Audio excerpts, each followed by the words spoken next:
অ্যালকোহলযুক্ত কোনো লোশন বা ক্রিম ব্যবহার করে কি নামাজ পড়া যাবে? আমি যদি উজু করে অ্যালকোহলযুক্ত লোশন ব্যবহার করে নামাজ পড়ি, আমার নামাজ কি হবে? অ্যালকোহলযুক্ত লোশন, প্রথম কথা অ্যালকোহল মদ, মাদক দ্রব্য।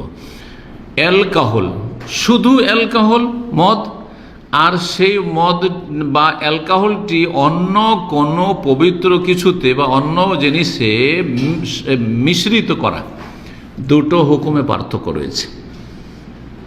এই লোশনগুলি যেগুলিতে অ্যালকোহল রয়েছে সামান্য, সেগুলি সম্পর্কে ফতোয়া হচ্ছে যে সেগুলি ব্যবহার করা জায়েজ, সে ব্যবহার করা জায়েজ যদিও তাতে অ্যালকোহল আছে, এটি হচ্ছে ঠিক। না জায়েজ কেউ বললে বাড়াবাড়ি। জায়েজ যারা বলেছেন তারা দুইভাবে ব্যাখ্যা করেছেন, ভালো করে শুনেন, খুব গুরুত্বপূর্ণ মাসলা। শেখ বিন ওসাইমিন রহমতুল্লাহ আলাইহি বলছেন যে অ্যালকোহল বা খামর, সরাসরি মদ বলেন, মদ হারাম, হারাম মানে কি, পান করা হারাম, কিন্তু সেটা নাপাক নয়। আমি এই বিষয়টি মেলাবার বিভিন্ন প্রসঙ্গে বলেছি যে অনেক কিছুই আছে আল্লাহর জমিনে যেটা নাপাক নয়, কিন্তু পানাহার করা হারাম। কেউ যে মাটি খায়, মাটি এমন পাক যে আমাদেরকে পাক করে, ওযু না থাকলে, গোসল না থাকলে তেমন করা যায়, ঠিক কিনা? তারপরে মাটি খাওয়া কি জায়েজ? জায়েজ নয়, মাটি খাওয়া জায়েজ নয়। অনেকের বদ অভ্যাস থাকে, মাটি খাওয়া জায়েজ নয়। তো আচ্ছা, তামাক, তামাক, যে বিড়ি, সিগারেট, ভিতরে তামাক আছে না বিড়ির ভিতরে, হারাম না? হারাম নাই, হারাম, কিন্তু নাপাক। কারো বিড়ির প্যাকেট যদি পকেটে রাখে তো কাপড়টা নাপাক হয়ে যাবে নাকি? হবে না? হবে না। সিগারেট যদি রাখে, প্যাকেটের বাইরে সিগারেট রেখেছে পকেটে, তো কাপড় নাপাক হয়ে যাবে না? নাপাক হবে। তাহলে অনেক কিছু আছে যেগুলি হারাম, ভক্ষণ করা হারাম, পান করা হারাম, কিন্তু সেটা নাপাক নয়। তো ইবনে ওসাইমিন রাহিমাহুল্লাহ বলছেন যে মদ হারাম কিন্তু নাপাক নয়।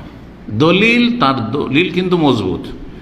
নবী সাল্লাল্লাহু আলাইহি ওয়াসাল্লাম যখন মদ হারামের ঘোষণা শোনেন, কোরআনে যখন নাজিল হয়, ইন্নামাল খামরু ওয়াল মাইসিরু ওয়াল আনসাবু ওয়াল আজলামু রিজসুম মিন আমালিশ শাইতানি ফাজতানিবুহু লাআল্লাকুম তুফলিহুন, এই আয়াতগুলি নাজিল হইল ফাইনাল 3 স্তরে মদ হারাম করা হয়েছে মদিনায়।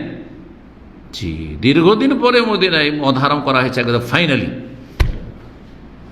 তখন এত বেশি মদ ছিল অনেকের বাড়িতে যে বড় বড় মটকা, বুঝলেন তো না, বড় বড় মটকা, কলস, সেগুলি ভর্তি মদ ছিল।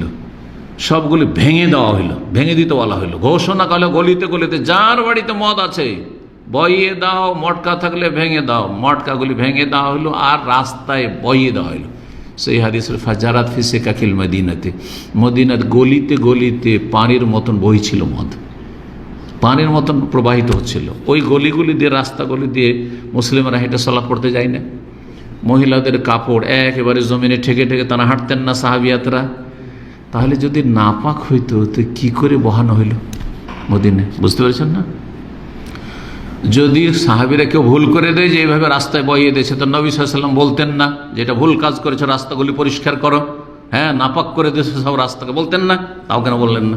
তাহলে বোঝা গেল যে মদ হচ্ছে অ্যালকোহল হারাম কিন্তু নাপাক নয়। সুতরাং লোশনে মিশালে তাতে নাপাক হয়ে যায় না। শেখ বাজ রাহিমাহুল্লাহ আর অধিকাংশ ওলামারা বলছেন যে মদ কি হারামের সাথে নাপাক, হারামের সাথে নাপাক মদ হচ্ছে।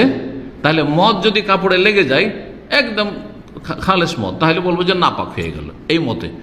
কিন্তু এই যে ঔষধে, হোমিও ঔষধে অথবা আপনার এই লোশনে যে সামান্য কিছু পার্সেন্টেজ আছে, তারা বলেছেন, ওই জন্য শুরুতে আমি শুরু করেছিলাম যে একেবারে মদ নয়, পুরোটা অ্যালকোহল নয়, কিন্তু সামান্য কিছু কি আছে, অন্য কিছুতে মিশানো হয়েছে। যদি সামান্য কিছু অন্য কিছুতে মিশানো থাকে তো ওলামারা বলেছেন যে অসুবিধা নেই।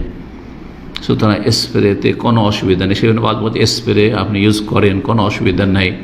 এইরকমই হোমিও ওষুধ ব্যবহার করেন, কোনো অসুবিধা নেই, কারণ সামান্য কিছু তাতে আছে। হালকা সামান্য কিছু যদি থাকে তো শরীয়তে এই ক্ষেত্রে ছাড় দেওয়া হয়েছে। দুই ব্যাখ্যাতেই লোশন অথবা ক্রিম অথবা স্প্রে এসবগুলি ব্যবহার করা কি জায়েজ।